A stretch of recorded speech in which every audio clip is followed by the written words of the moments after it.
What's up mga ka-adventure? Welcome kayo sa panibagong episode ng ating adventure.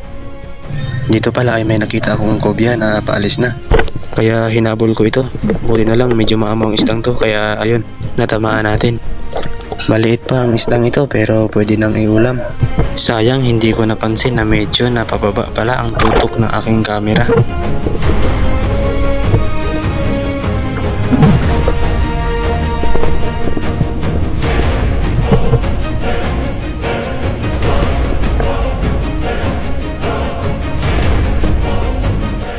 First time ko palang makahuli ng ganito kaya hindi ko alam saan hahawakan.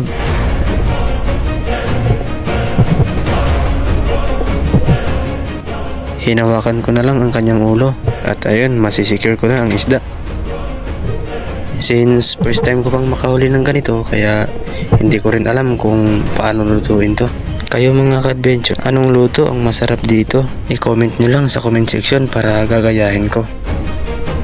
At alam niyo ba mga ka-adventure na ang isdang ito ay lumalaki talaga. Katunayan, ang pinakamalaking kobya na nahuli at naitala sa kasaysayan ay umabot hanggang 79.60 kg na nahuli ni Kobe Duncan malapit sa Rottnest Island, Western Australia noong Pebrero 17 taong kasalukuyan.